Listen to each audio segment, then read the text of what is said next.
It's Gorman in the Morning with Fletcher and Ryder. Now, 92 KQRS. Gorman in the Morning on Minnesota's 92 KQRS. Good Thursday morning. It is June the 5th. I'm here with Fletcher. Oh, hey, happy Thursday. Also with Ryder. And all of a sudden I see the weenie, and I said to myself, what is going on here? What is going on here? It's just another day of weenie talk around here. You know how we like to roll on a Thursday. Yeah. Getting ready for the weekend. It's weenie, weenie, weenie. It's Weenie Weekend. That's exactly what it is. Weenie Weekend starts now. Damn straight. All right, let's just admit it. We're all feeling Minnesota. It's time for some headlines. All right.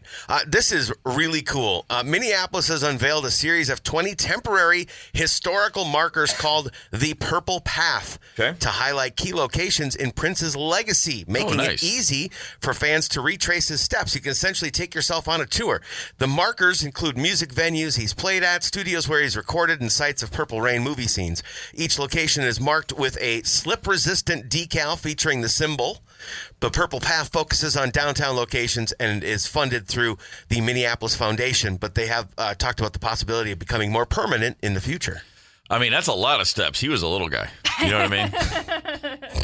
Just saying. Fair. Saying. I don't think you have to use his step width. You could use your own. Yeah. Excellent. You don't have to take that many steps. Cool.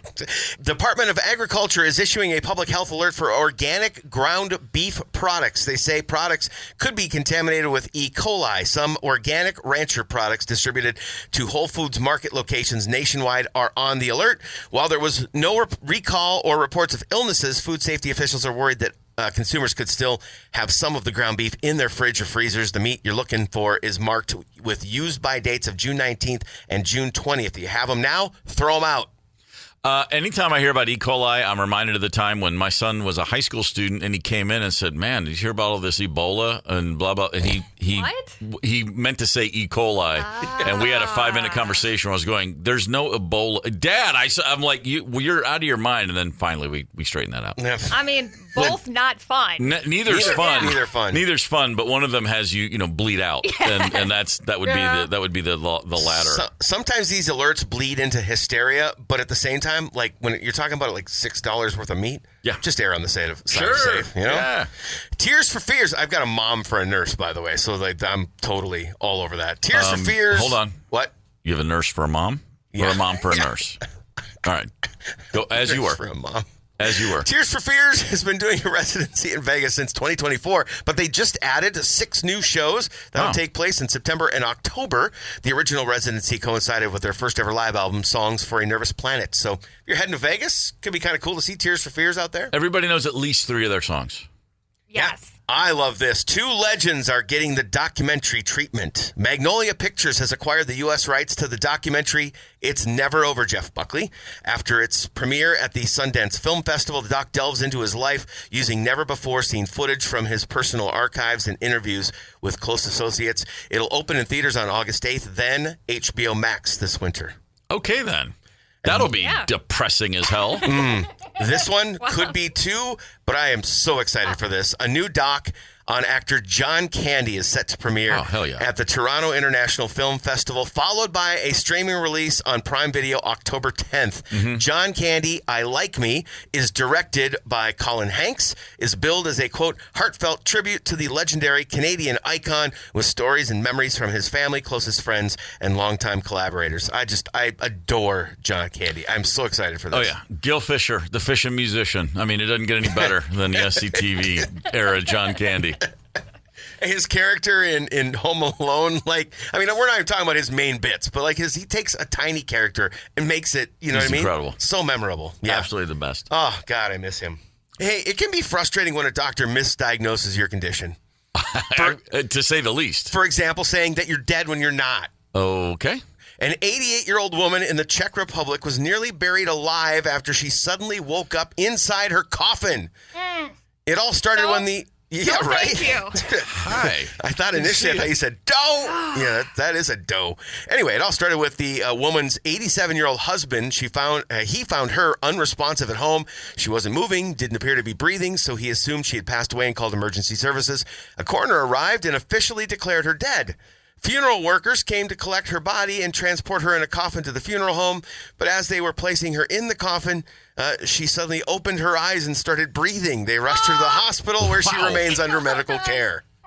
Something tells me he was like Etta James all of a sudden when he saw her. At last. Something tells me the husband is going to be in the doghouse. Man, I guess so. What about the doctor? I don't blame the husband. The doctor's supposed to be a medical professional. Yeah, the doctor's got €1,000 cash in his back pocket. Yeah. You know, the old man was like, Doc, just make it official. Here you go. Free all right. at last. You can maybe use those euros for the purchase of a car. Could be. 1997 Bentley Turbo R, previously owned by Oasis brother Noel Gallagher, is up for sale. One of the things that's funniest to me, because we've had some old cars and we've had to sell them in the past. Mm-hmm. You don't typically go through Auto Trader, but that's where it's listed. Well, he's not. He's not the guy selling it. It's a current owner who got it from him. Correct. I mean, it's not like it's Noel's car now, right? I'm just asking. I'm not sure. Okay. But either way, typically you don't put a car of this value in Auto Trader. It just surprised me. Anyway, it even comes with Oasis 2 vanity plates. Despite owning several expensive cars, Gallagher never attained a driver's license due to the overwhelming attention from Oasis fans during his driving lessons. That makes sense. Any guess from you two what this car is listed for in U.S. dollars? It's a Bentley? A 1997 Bentley Turbo R. $1.2 million. I'm going to say $307,452. Ryder? Yeah. Holy smokes. I don't know. 1.6. Oh, really? Actually, in euros, it was 1.2. So, Wow, okay. Is it euros or pounds? Whatever it is. That'd be pounds. Okay, there you go. So, not bad. Pretty damn good guess there. Nice. The 1995 cinematic classic, an absolute legend, Tommy Boy, turns 30 this year, and it's getting its own celebration in, of course, Sandusky, Ohio, where the movie was set. Tommy Boy Fest goes down August 7th through the 9th. Obviously, Chris Farley can't be there. David Spade isn't booked yet either. In fact, no stars from the movie are scheduled to be there, but the director, Peter Siegel, is, and the actual car from the movie. The old, what was it? Oh, The whatever. thing. Yeah, I don't the know. car. We're going to the car, see.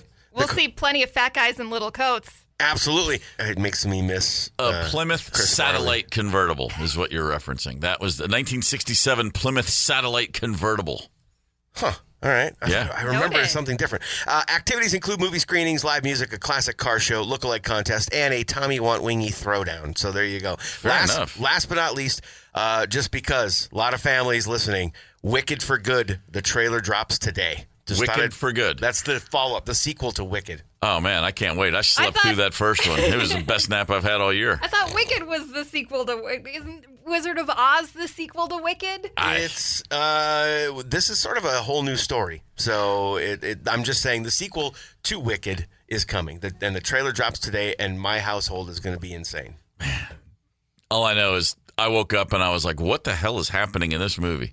Seriously, I slept like it was the best sleep I've had all year. A little bit of sports for you.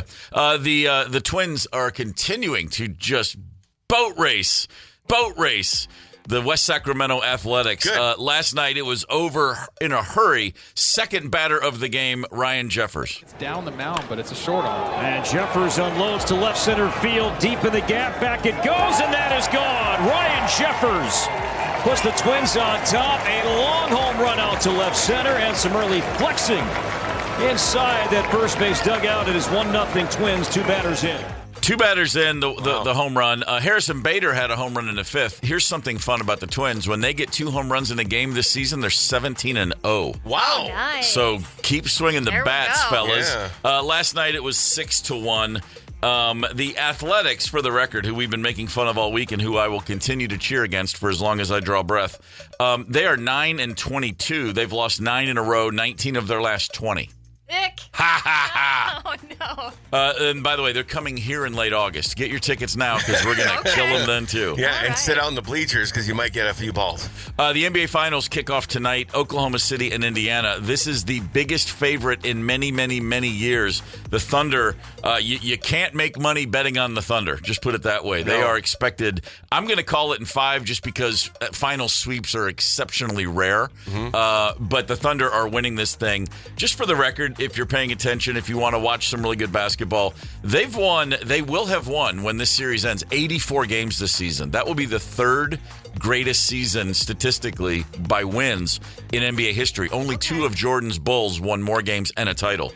Oh, really? So they're right behind Jordan? That's where the Thunder are. Now, the Warriors had a chance to they had the best regular season record ever, but they lost in the finals. Yeah. So if they, assuming the Thunder win, they'll be right there next to two Jordan's teams with 84 wins and a title. That's how good they are. Cambridge, Minnesota. What's happening? Cambridge, a center of fine higher learning. This is so random. I've actually played mini golf at the little mini golf course that they've got in Cambridge. Hell yeah, you did. Yeah, we did. Yeah, me and the family. It's hard for me to this day to drive past a putt-putt golf course and not go in and knock out a round. Yeah, it's so fun. Few things I love more. Absolutely. Yeah, fair enough. I'm serious. Gorman in the morning. Coming right back. 92 KQRS. Streaming from 92KQRS.com. Gorman in the morning is back. 92 KQRS. Gorman in the morning, Minnesota's 92 KQRS. You be me for a while and I'll be you. In the case of me and my wife, that would mean if we switch places, that would mean I would get all the mosquito bites. My wife is mosquito bait. If I'm with her, I am living a clean life, man. Yeah. They don't come near me, which is usually why we spend a lot of time together in the summer. I'm just like, hey, babe, where are you going? So mosquitoes are just a plague upon this planet, unless you're a frog or a toad and want to eat them. Right. But I'm trying to figure out what literally would be the problem if we just got rid of mosquitoes. What good are they doing us?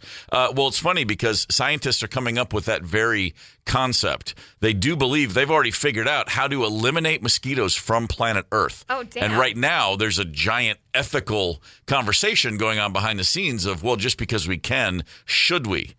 There would be a domino effect, like frog. Like there are animals in the animal kingdom that eat mosquitoes. They live on a diet of mosquitoes. Right. I don't want to see the frogs go away. I imagine maybe they would come up with something new to eat. I don't know the ins and outs of this, but I'm saying the main thing is scientists have come up with a technology where, I mean, long story short, they have a gene mutation. It causes female mosquito offspring to hatch without functional ovaries. You're just spaying, if you will, all the mosquitoes. This is like the ultimate gotcha moment. Gotcha mosquitoes. Yeah. No, they could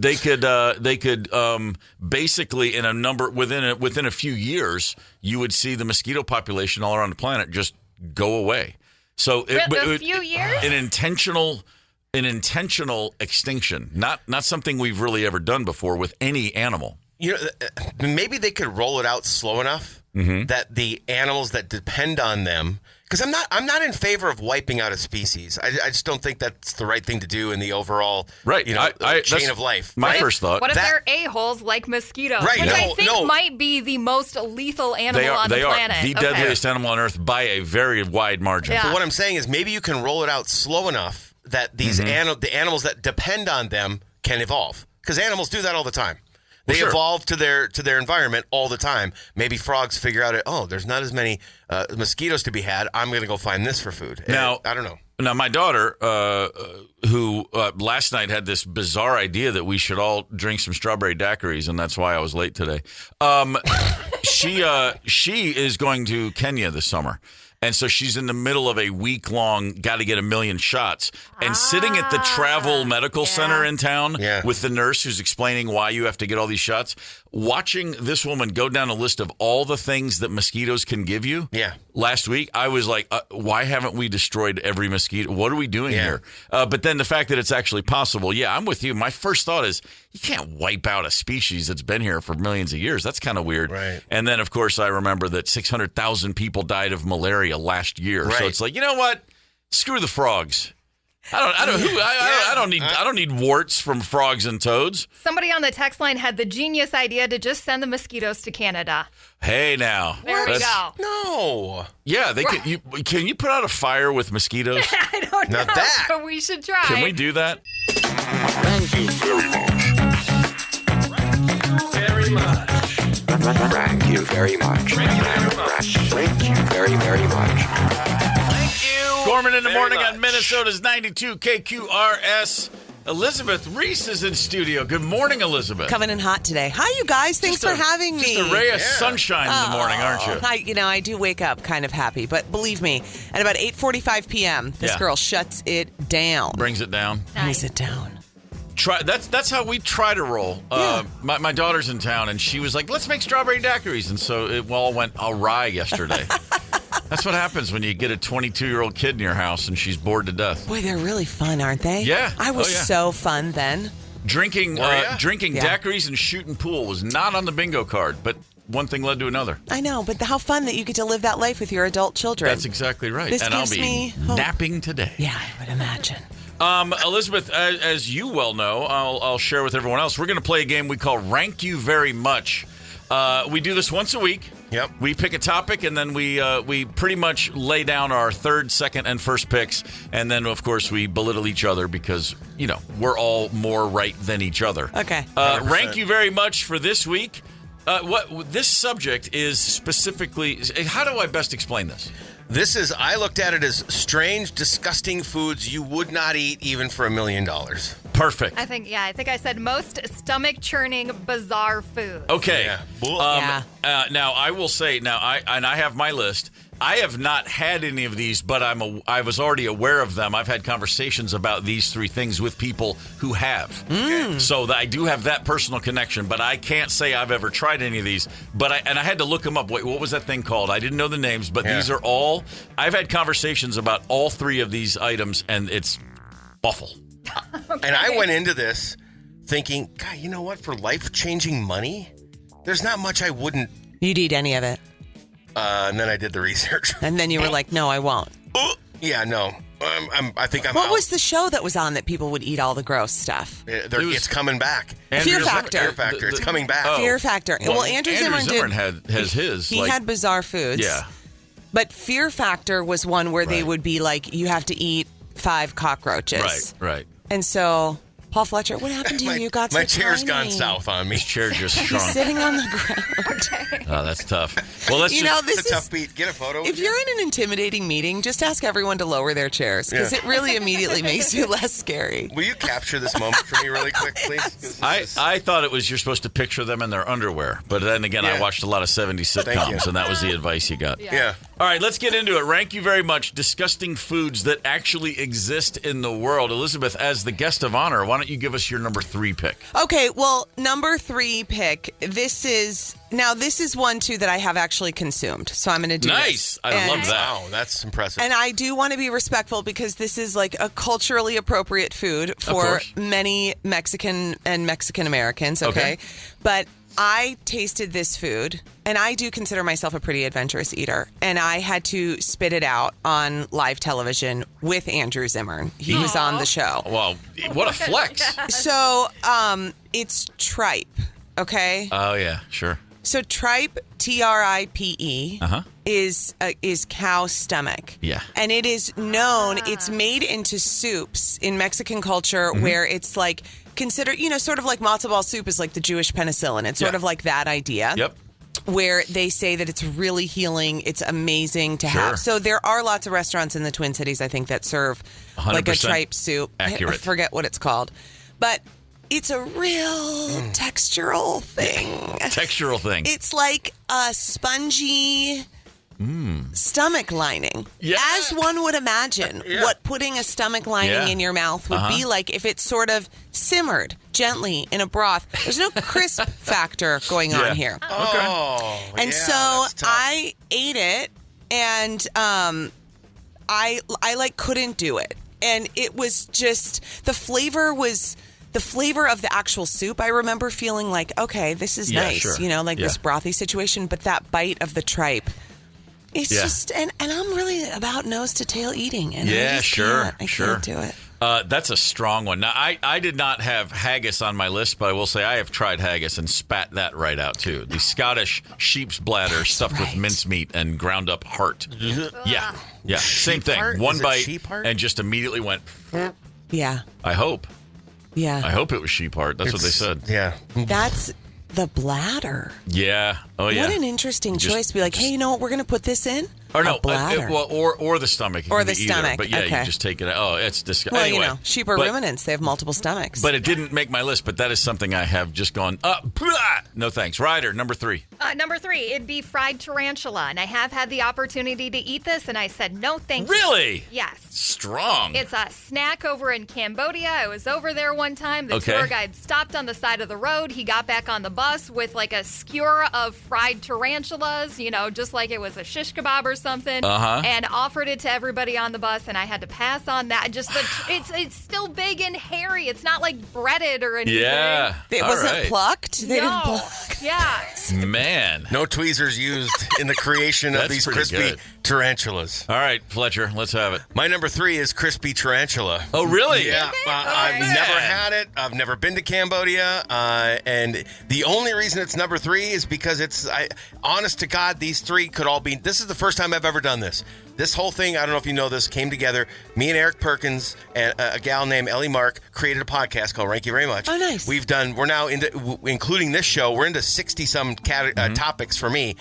No, even more than that, actually. Way more than that. I've never had one where they could all be number 1s. Got it. These are all number 1. Crispy tarantula is number 3, number 1. Of all the things tarantula related, I just like the idea that you could eat it. It's less scary than seeing one walk around. I mean, would you rather have one crawling on your leg, or would you rather eat a crispy one? Oh gosh, remember that the scene in Home Alone, Harry and Marv, and he comes at him with the crowbar. Yes, boy, that's a classic. That's a reasonable response. Yeah. My number 3 comes from the wonderful land of Peru, and it's actually a beverage. It's called chicha. What is it? It's an alcoholic beverage.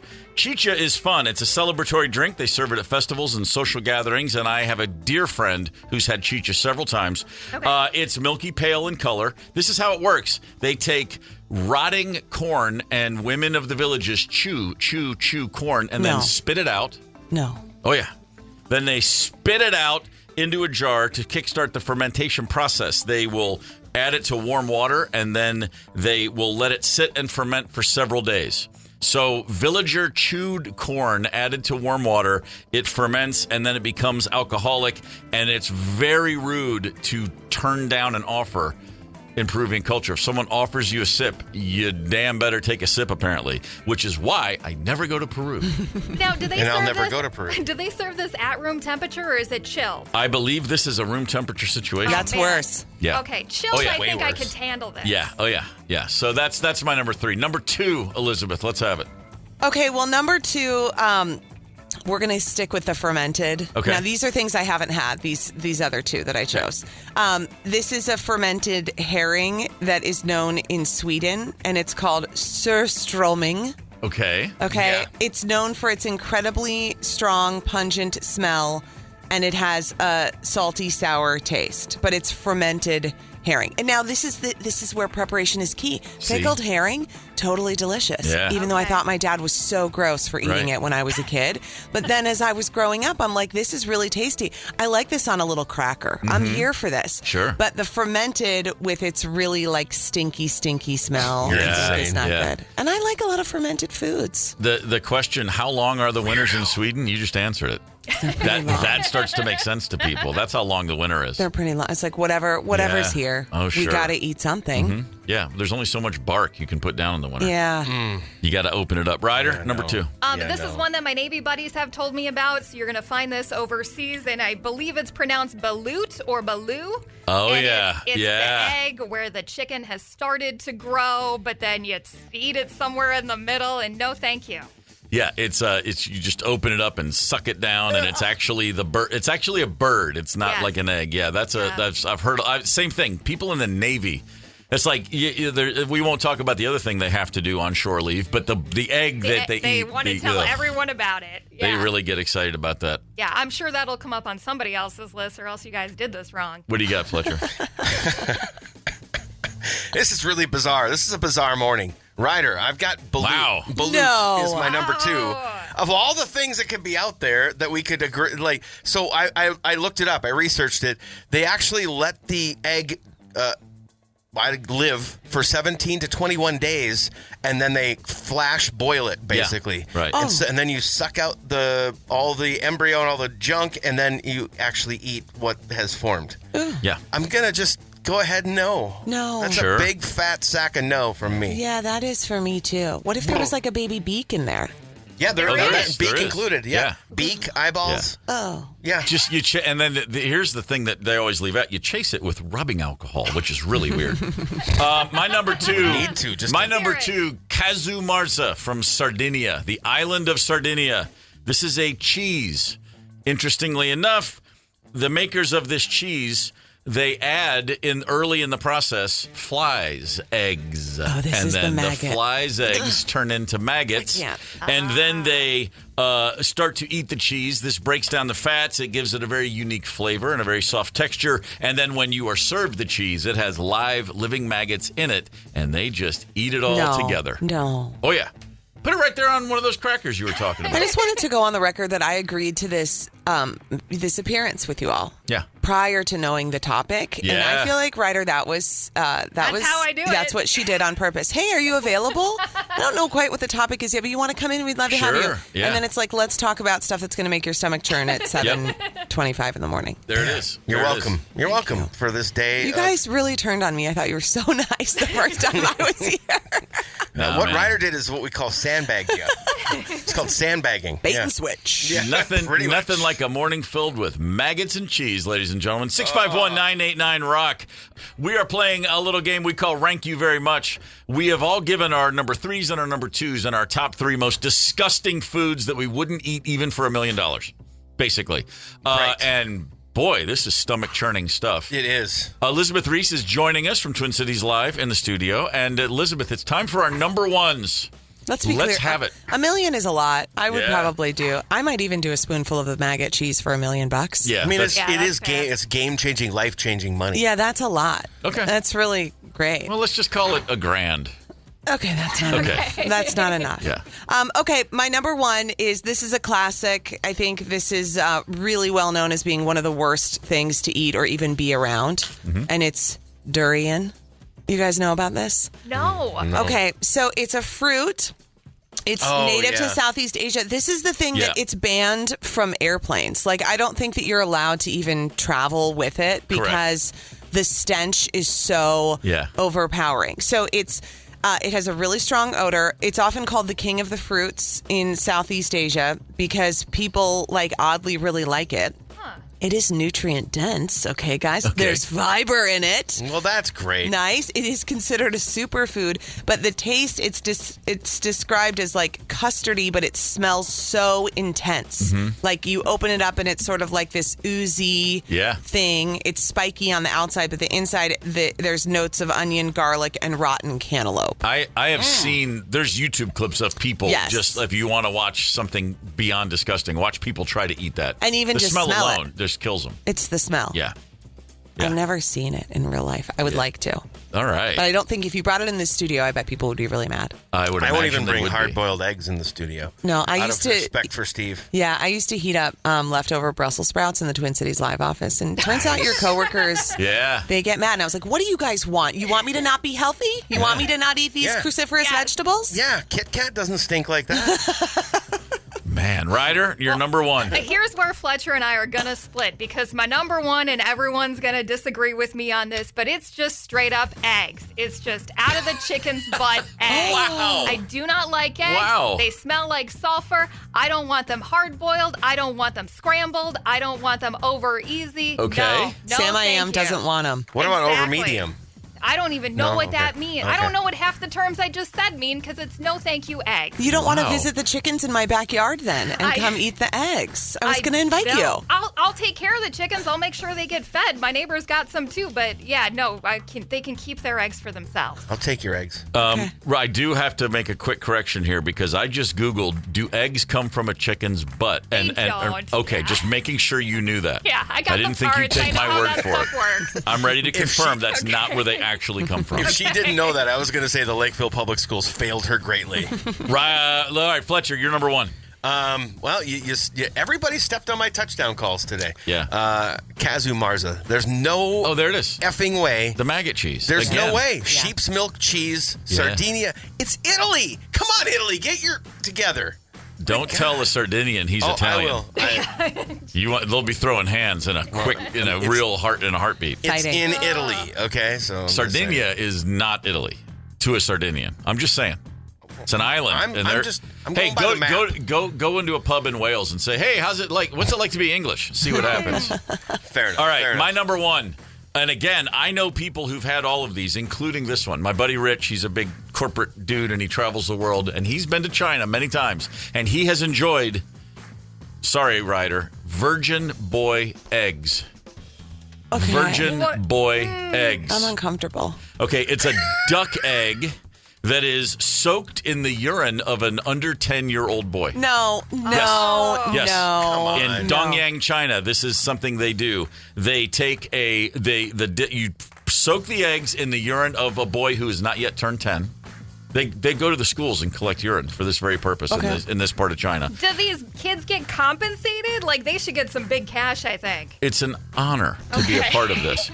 After boiling, the surface of the eggshells are cracked and then placed back into the urine. The urine is then replaced with fresh urine. The process is repeated. It soaks for a full day. Apparently, great for your circulation. No. Virgin Boy eggs. I just read, this is maybe my favorite in the description. This is maybe my favorite line. Preferably under the age of 10. Yes, preferably. Yeah. Preferably. Doesn't have to be, but we prefer it. That is very strange. I just love the fact that I could have left off the first two words and just said eggs, and Ryder would have said high five. Yeah. Well, and here's the other thing, too, that I just read. Virgin Boy eggs do come out of the chicken's butt. Oh, well, there you have it. Yeah. All right. Facts. Well, it all makes perfect sense then. Gorman in the morning. Coming right back. 92 KQRS. Streaming from 92KQRS.com. Gorman in the morning is back. 92 KQRS. Gorman in the morning on Minnesota's 92 KQRS. Every breath you take, the soundtrack of the summer of 1983 in young Steve Gorman's life. Graduated from high school. Synchronicity was all the rage. Wow. Drove around with a cassette tape of that album in my mom's Datsun 210 all summer long. Windows down, no car. AC. That's the way to live life. Hell yeah, it is. Yeah, Stole that cassette from a kid named Kirkpatrick. That was his name, Kirkpatrick. That's funny. Yeah. I went to college with a Kelly Kirkpatrick. But not Kelly Patrick. No, but that would have been good. Yeah. What if Kelly and Kirk could have gotten together? She dodged a bullet. Okay. Trust me when I say that. It's pretty cool that you were in a Datsun 210, though. I was in a freaking Taurus wagon. Yeah, absolutely. Shoot. Datsun 210, man, learned to drive in that bad boy. Nice. Manual transmission. Elizabeth Ries from Twin Cities Live is in studio with us this morning. Hi, friends. It's so nice to be with you. We said, hey, stop by for 10 minutes or an hour and a half, and it's been a lot of fun. I like hanging out with you. Do appreciate that. A lot of people every day get up and think, maybe today's the day I'm going to go get a dog or a cat or some sort of pet. And if you do that, here's a little information for you. A lot of people, I'm reading this, were asked, what do you think it costs to take care of a cat or a dog for 15 years? Just spitball it in your head real fast. Let's start with a puppy. Chauncey's here. We're looking at a dog. Let's stick to the dogs. Okay. What's it cost? And everybody in their math, the average answer was around $8,000. Yeah. Okay. Little shy. I would have said 6,000. Dogs, they're saying from vet bills, depending on the type of food you buy and how much you spoil your dog, the average dog, if it's going to last 15 years, anywhere from $22,000 to $60,000. I believe this. Like boarding costs. Every time we would go on a vacation and be like, oh, we've got to send Gracie to, her camp. Yeah. I'm like, it's $400. What's happening here? That's what Grandma and Grandpa are for. Oh, my gosh. You have mine. I'm not doing it. The childhood dogs of the Gorman household, let's go back to the 70s. I have no idea whatever happened when we would go to the beach for a week to our dogs. Never thought to ask. My mom, I guess someone probably walked over to the house, fed them, and let them out twice a day. Never even occurred to me that there was anything that needed to be done for the animals. Like the 70s, they'll be fine. It's also now. Yeah. Oh yeah, no. There's 3 different places in town that we've boarded Chauncey. That's it. Yeah. It's also the invisible load of motherhood that the mother probably handled. Yeah. I'm like breathing. No, of course. I mean, like, but back then it wasn't boarding. Trust me. No. It was like you just got some neighborhood kid who may or may not remember to let your dog out. Probably. And hopefully they did. But yeah, so it's a bit of a cost commitment for a dog. A cat, by the way, also up to like $50,000 for 15 years. A lot of that's vet bills. Now, and I've made there's no secret. This dude is bankrupting me. Yeah. Chauncey Gorman, born with health issues. His organs are all inverted. No. That's why he always has snot. His lungs don't filter properly because he's backwards inside. He's such a sweet boy. He's a sweet knucklehead at best. And lovely guy. He's a gent. But he's got some issues. One, he constantly has snot coming out of his nose. And two, if he sees a dog bigger than him, he wants to fight. It's like, really, guy? Yesterday, a Great Dane. You would have thought that Great Dane had insulted, his mom. I'm like, dude, Chauncey, relax. calm down, bro. Yeah, it's nuts. Grab a beer. But so he's susceptible to pneumonia because of this constant lung condition of his, which he's had 4 times in his life. How old is he? He's 8. How old was he when you got him? 12 weeks. Okay, so you got him from baby. And did you know he had these health issues? Oh, of course not. No, we adopted him, and there was a litter.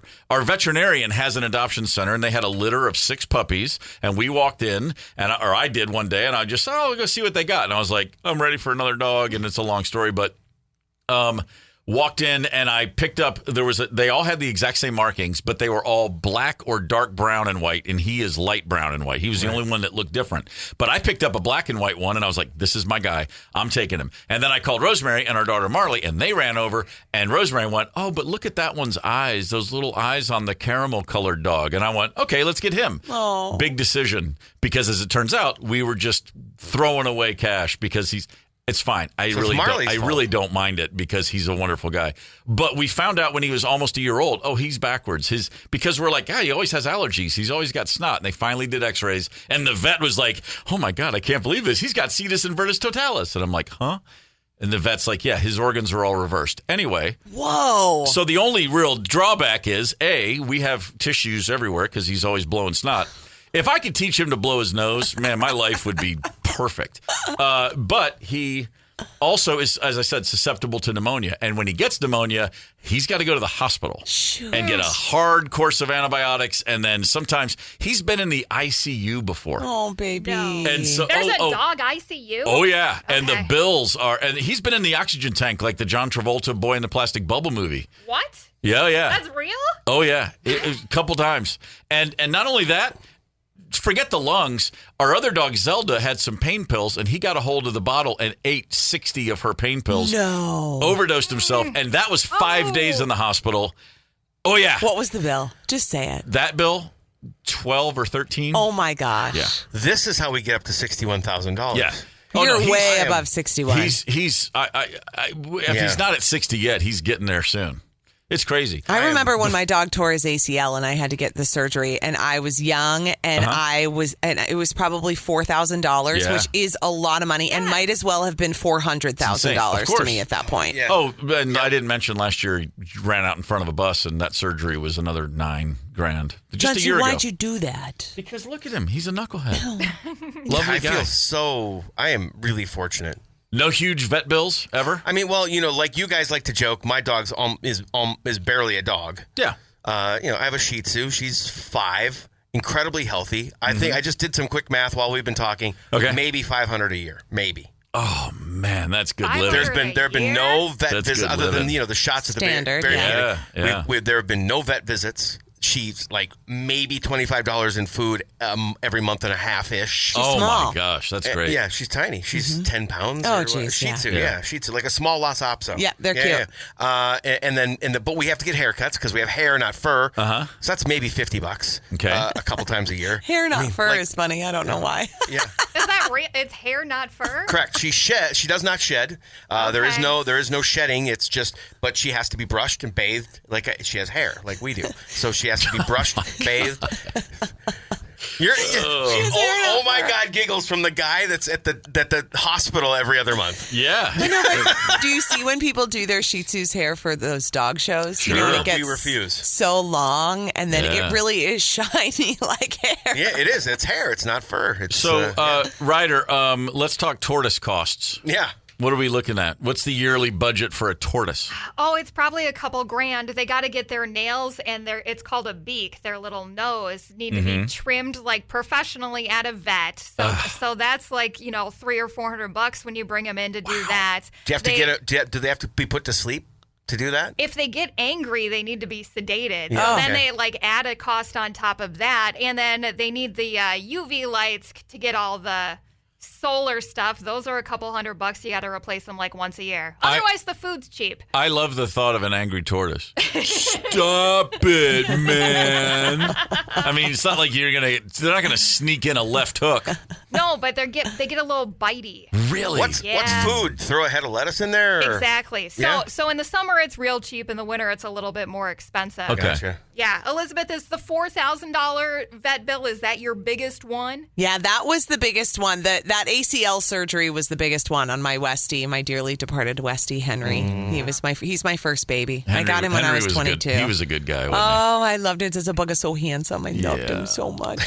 When you go into dog talk, that's when you know how good the dog was. He's a good boy. Elizabeth, what's the pet situation at your house right now? Just chickens in the backyard. Just chickens? Yeah, we had a German short hair pointer who we lost not this past April, the April before that. And she was Gracie Lou, our sweet girl. But she, so we've been dogless for the first time in 20 years. I was telling these guys, it's like, I mean, how I react to dogs is I talk like that. I see that. I snuggle them. Chauncey was up on my shoulders when I walk in. I love them. But I am really loving the freedom of no dog right now. It's like hard for me to say that, but I feel like I also have 3 little kids and a job, and we have chickens in the backyard, which is really fun, and just the nice freedom. And our next door neighbors have a soft-coated Wheaten Terrier named Waffles.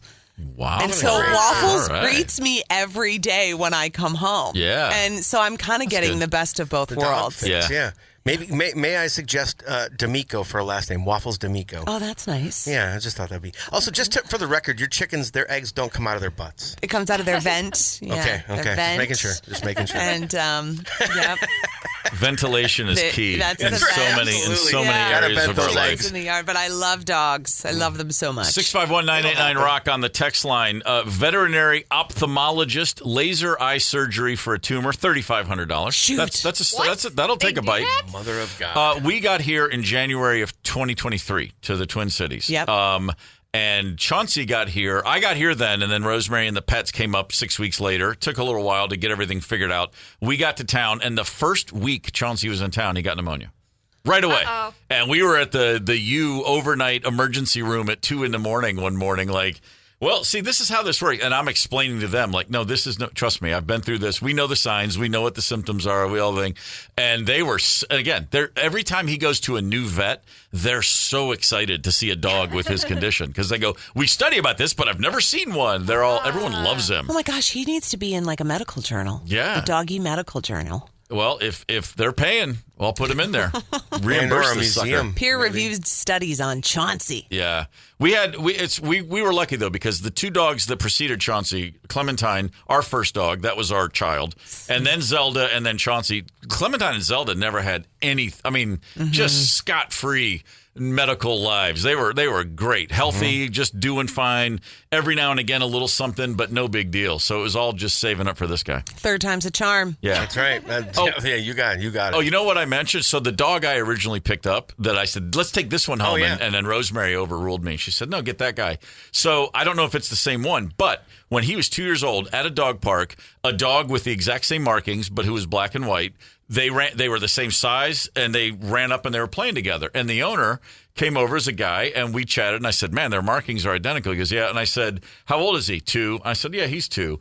Same litter. They I don't know if it's the one I was going to adopt, but we put it together. And they recognized each other? Oh, they didn't. But me and the owner talking about it. He goes, "I got him in June a couple years ago at Love at First Sight. There were 6 of." I go, "Yeah, that's where same litter." And he goes, "Yeah, they all had the exact same markings." And he goes, "Yeah, I remember that little brown one. That's him." I'm like, "Yeah." And you had so he met one of his sibling, one of his litter mates. Aww. 2 years later. They just treated each other like they would any dog. They were just having fun together. But I feel like they knew deep down in their souls. I would like to think so. I think they did. Yeah, I would like to think so. I have 7 siblings, and there's one I would pretend not to know, but the other ones, they're all great. We get along like a house on fire. Don't you think that's sort of a given? Once you get like 5 kids in a family or more, there's always one that one will be a dud. Something's going to happen. Yeah. I was telling, I had a buddy of mine, when the kids were like high school, my son and daughter, they just stopped talking to each other for a while. And there was no beef. They just had very different lives, not a lot of similar interests. It just seemed like they had nothing to do with each other. And I said to a friend once, I was like, that just kind of bums me out. They've been so close. And he goes, are you super close with all your siblings? And I was like, oh, yeah, I guess it's not like the law they have to be best friends. They're great now, but yeah, there was a time there when it just kind of killed me. Yeah, to see them not being buddies. Yeah, of course. Elizabeth Ries, Twin Cities Live. What's going on? Anything cool coming up we need to be paying attention to? It's always fun stuff. We are going to feature the towns of New Prague and Elko, New Market in our Twin Cities Live in Your Town series coming up, which is really fun. So we'll give you some good stories on that coming up later. Ben Lieber is off today. Paul Folger is filling in today, but Ben will be back tomorrow. Okay. And, the show's good. It is good. It feels like it's nice to be able to do lots of stories on things that are happening in the summer. Like Kristen was just out at the coolest mini golf course I've ever seen in my life in Minnetrista yesterday. Okay. Go to twincitieslive.com. You'll be able to see the story. You'll see the name of it. You'll see everything.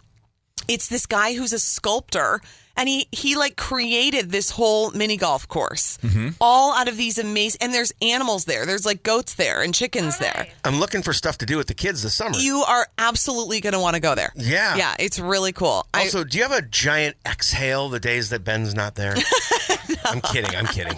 Okay, so the Twin Cities Live. By the way, it is a great show. It is. Let's talk mac and cheese quickly. Mac and cheese. I made a really good mac and cheese recipe for Minnesota Live, which is the 9 a.m. show on KSTP. Nice. I'm there from my kitchen every Wednesday morning. Yeah. And turns out people really like mac and cheese because there were so many people who wanted this recipe. So I have a blog. It's called Home to Homestead. The idea is about making your home more like a homestead. Sure. A little bit more self-sufficient. Growing some things, creating some things. Yeah. And this is a stovetop mac and cheese that you can make in just about the same amount of time as you can make a box. Okay. And only one more ingredient. It's right there on your Instagram machine. Right there. So, yeah. At Eliz Ries. Yeah. Do the kids ever call you Riz? No, but they should. Yeah. As a kid Lizzie yourself. Riz should be that like would be great. As a kid yourself, were you Elizabeth? Were you Liz? Lizzie? It all depends on the person. There was a lot of Liz, Okay. Elizabeth. My family calls me Libby. There's certain friends that call me Lizzie. Never got a Lilibet, though. No Lilibet. Nothing regal. And no Betsy. Yeah. And no Betty. Are you okay with that? I always forget Betsy and Betty. That's you guys can pick whatever you want. Yeah. I always like when people. I think the Riz. All right. Yeah. One of our producers calls me EB. Okay. A lot of people do Ries because that's always my email address everywhere I am, like eries at kstp.com. All right. You can email me if you want, but that's my email address. Fair enough. Only if it's nice. If it's criticism, I'm just not interested at this It point is, in my life. That's fine. I'm too old for the criticism. In my fair. 20s, I was learning and trying to grow, and now I'm just surviving. I am's who I am's. Right? That's exactly you am who right. you am. We wouldn't change a thing, Elizabeth. You're perfect. Thanks for coming friends. in. Yeah. Love you guys. Thank you. Have me back anytime. It's so fun to pop over and hang out with you. Always our pleasure. Nobody invites themselves with more charm than Elizabeth Ries. All right, I'm feeling Minnesota now. Let's get some headlines, Paul. Check this out, Elizabeth. You're going to dig this if you haven't heard. Minneapolis has unveiled a series of 20 temporary historical markers called the Purple Path to highlight key locations in Prince's legacy, making it easy for fans to retrace his steps. It's essentially setting up your own tour. The markers include music venues he's played at, studios where he's recorded, and sites of Purple Rain movie scenes. Each location is marked with a slip-resistant decal. It's important to have it slip-resistant. It really is. You just look for the symbol, basically. You know what I'm talking about. The Purple Path focuses on downtown locations, funded through the Minneapolis Foundation, with the possibility of becoming more permanent in the future. And maybe expand it, too, because there's places outside of downtown. Mm-hmm. Oh, that's very cool. Yeah, I'm not going to walk to Chanhassen, though. No. Downtown. I think you could take a car. call But if the path was fan. slip-resistant, you could do it. What's that? If the path was slip-resistant, you'd be able to do it. Yeah, make the whole path. Yeah. There's nothing more Minnesota than that. Slip-resistant.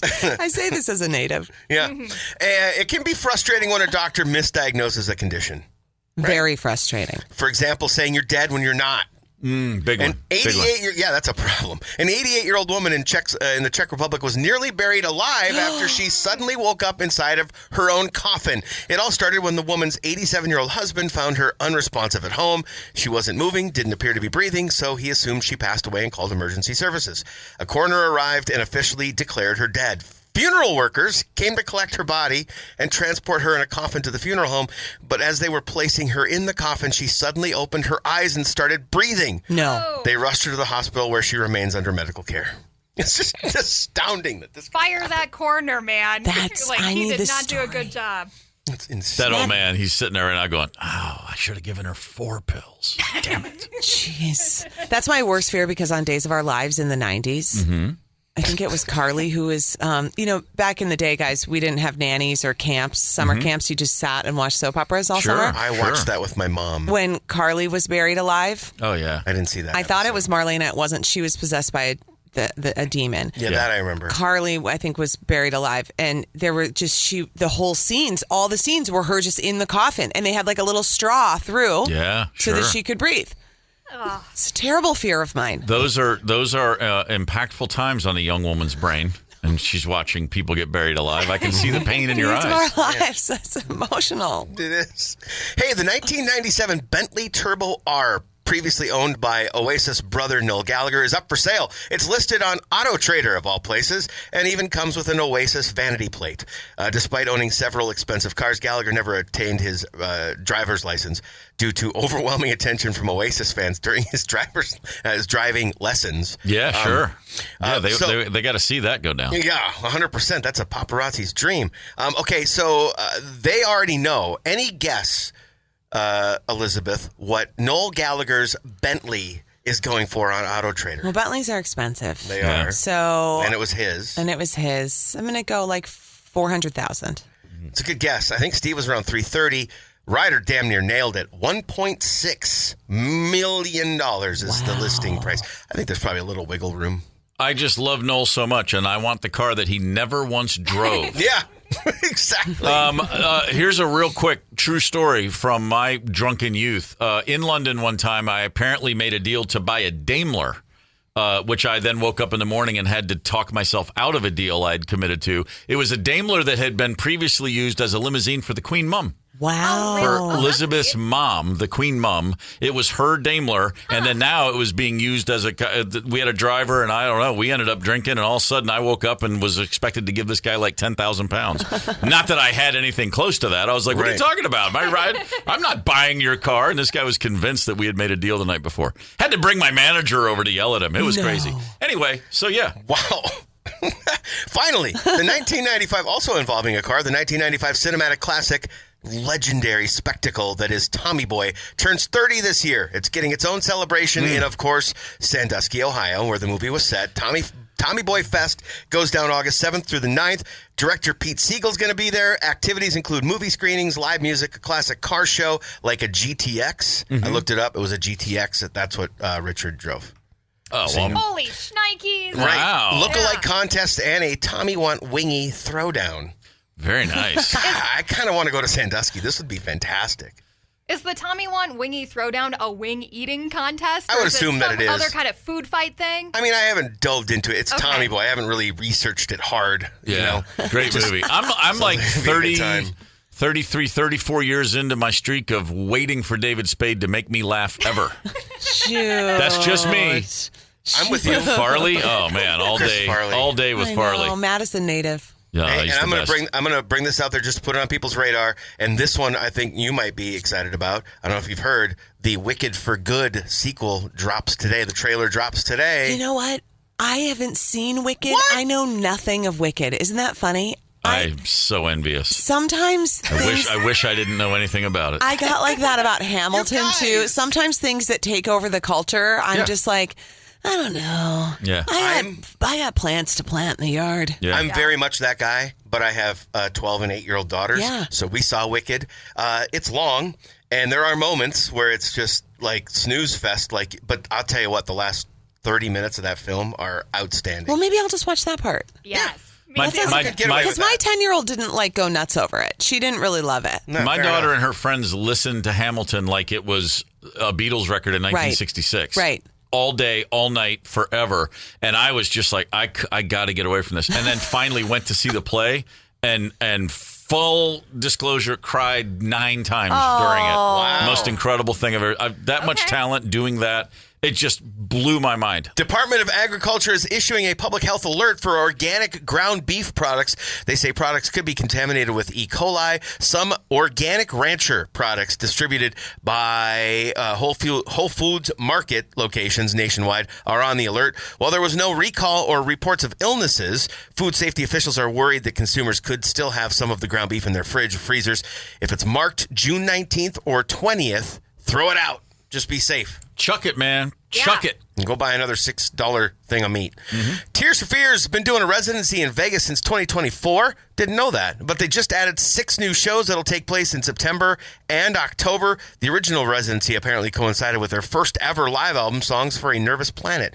So if you're heading to Vegas, go see Tears for Fears, September, October. That'd be cool. Didn't like that band when they were huge. And for one reason, I just couldn't stand that guy's haircut.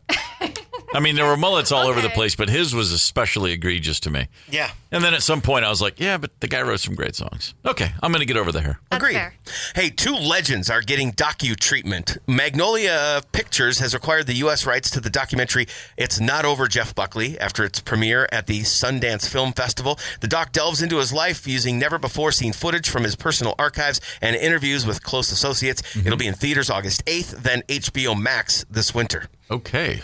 Also, a new doc on one of the all-time greats. John Candy is set to premiere at the Toronto International Film Festival, followed by a streaming release on Prime Video August 10th. John Candy, I Like Me, is directed by Colin Hanks. It's billed as a, quote, heartfelt tribute to the legendary Canadian icon with stories and memories from his family, closest friends, and longtime collaborators. And I cannot wait for that. That guy makes my heart happy. Oh, yeah. I Like Me.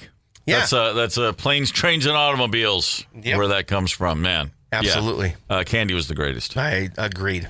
Man, we've been talking about the Tommy Boy 30. Yeah. Imagine Chris Farley and John Candy in a flick together. That would have been unbelievable. That would have worked. I want to talk about the Minnesota Twins and the fact that when they hit more than one home run this year, they're 17-0. Wow. So, guys, just keep swinging the bats. Super.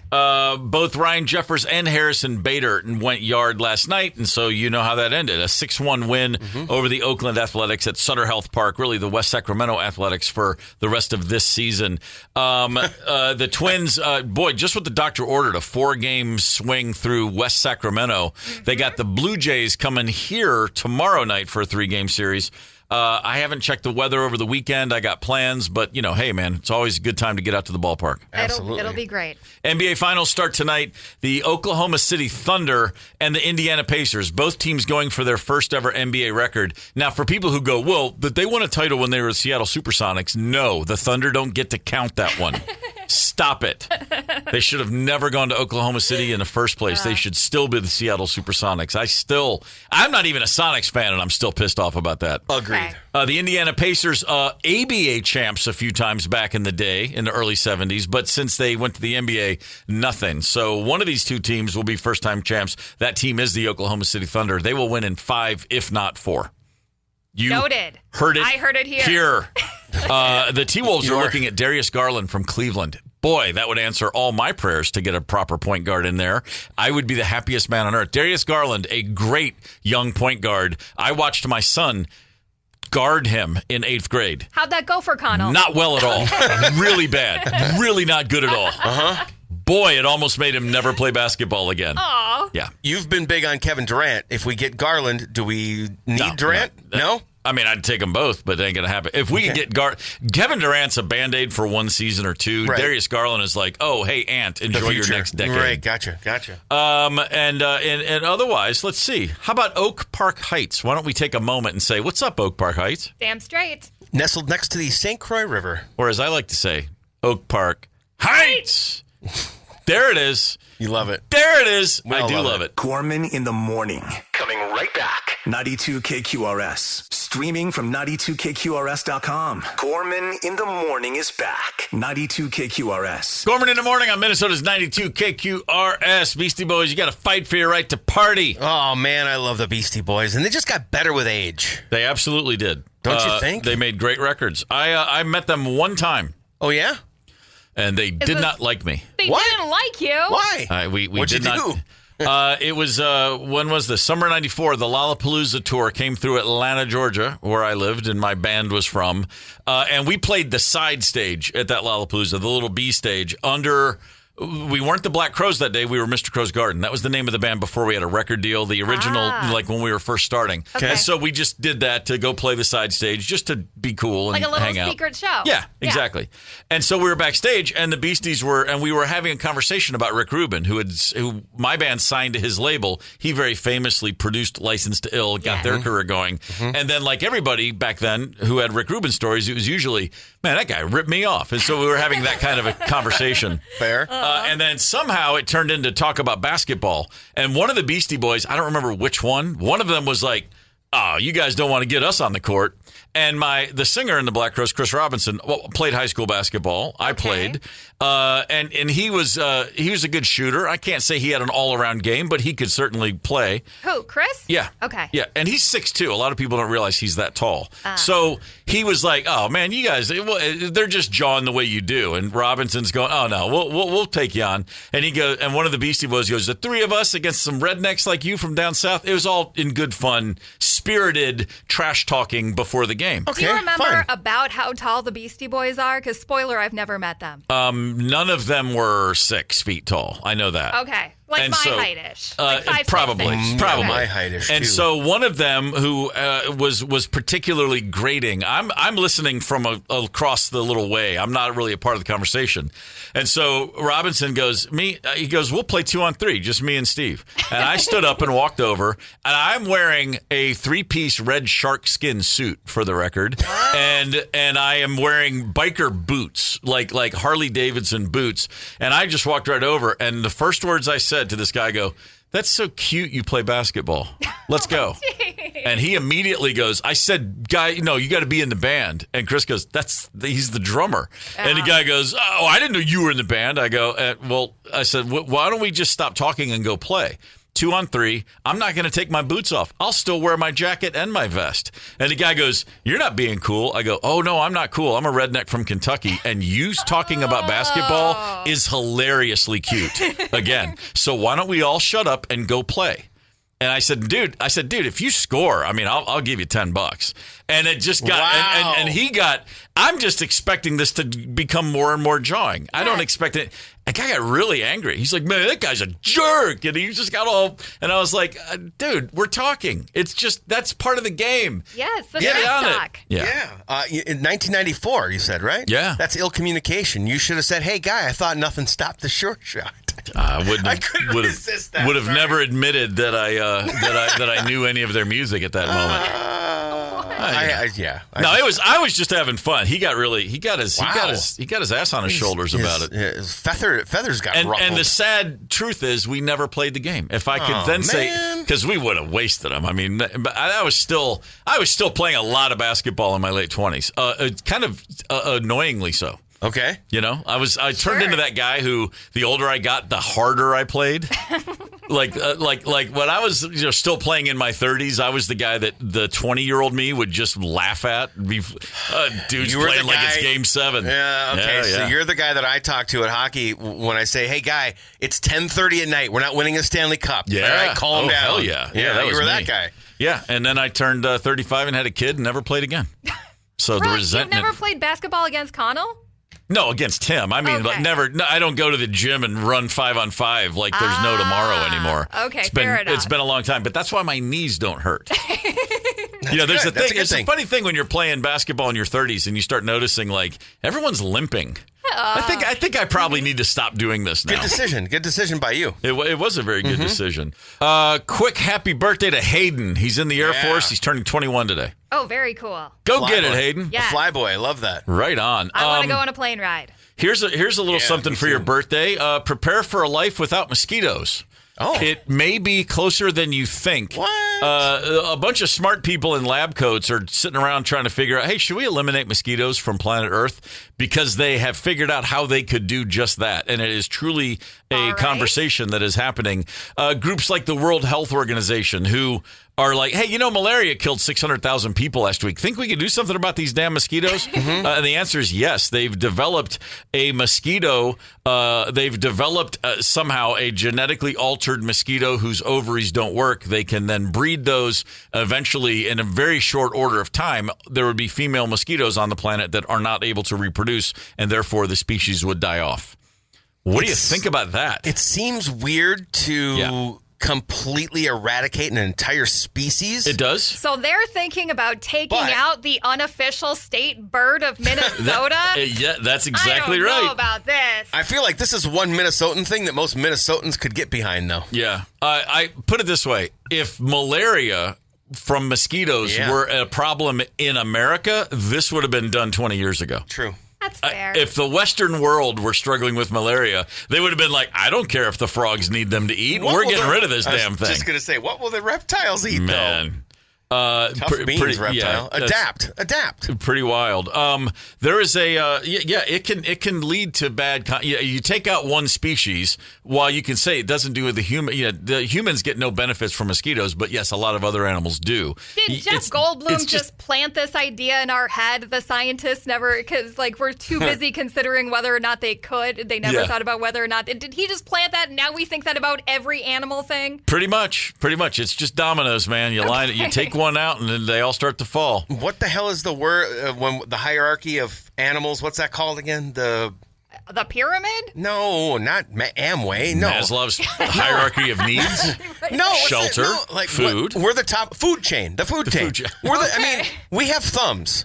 And so we get to make these decisions, I guess, right? I mean, whether or not you should eradicate an entire species, maybe not. But we're the ones with the thumbs, so we get to make these decisions. Well, I have young adult children now, and they've both said in the last few months, "Oh no, I'll never have kids." And if that's true, I don't care. Kill the mosquitoes. I won't be around. My grandkids won't be around. By the way, my kids better damn have kids. I'm ready to be a gramps. Grandpa Steve, come and sit up on my lap. I've spent all these years just waiting to be the cool granddad. That's my new goal. Here's your last word. Only one artist in recorded music history has had a #1 album in 6 decades. The 60s, the 70s, the 80s, the 90s, the aughts, the 10s. And now that artist is releasing a new album, and it might be the only artist to go in 7 decades. Oh, geez. It's not Paul McCartney. Okay. It can't be Taylor Swift yet, although she'll probably get there. Who is it? One guess each. Frank Sinatra. Nope. Mick Jagger. Babs. Really? Barbara Streisand. Oh, yeah, duh. The only artist who's been #1 in every decade since the 60s, and she's got a new album coming out later this month, and I bet it goes to #1. Probably. Don't count out Babs off the mat to reclaim the belt. Nice. It's so funny. Once you said that, it's like, oh, yeah, of course. Yep. Isn't that amazing? Wow. That's something. Gorman in the morning is also Gorman on the go. Get the 92 KQRS app and stream live or catch the Gorman in the morning podcast anytime. 92 KQRS.